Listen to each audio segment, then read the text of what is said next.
Welcome to my channel. ఈరోజు మన ఛానల్లో క్యారెట్ కూరని చేయబోతున్నానండి. దానికి ఒక కడాయి పెట్టుకొని నూనె వేడి చేసుకోవాలండి.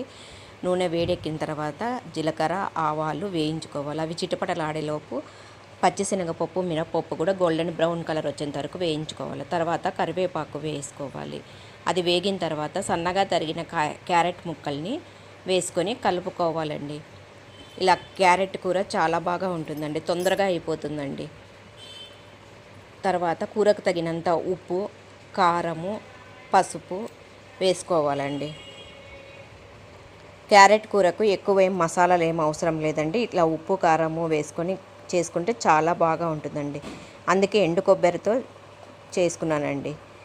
ఇలా కలుపుకొని కొన్ని నీళ్లు పోసుకోవాలండి. తొందరగా మగ్గిపోతుందండి క్యారెట్ కూర.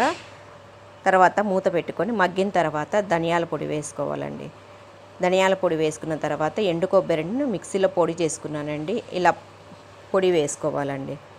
ఇలా క్యారెట్ కూరకు ఎండు కొబ్బరి పొడి వేసుకొని చేసుకుంటే చాలా టేస్టీగా ఉంటుందండి. అన్నంలోకి కానీ చపాతీలోకి కానీ ఇది చాలా టేస్టీగా ఉంటుందండి. ఈజీ రెసిపీ అండి, తొందరగా అయిపోతుంది, చాలా టేస్టీగా ఉంటుందండి. అందరూ చేసుకోండి.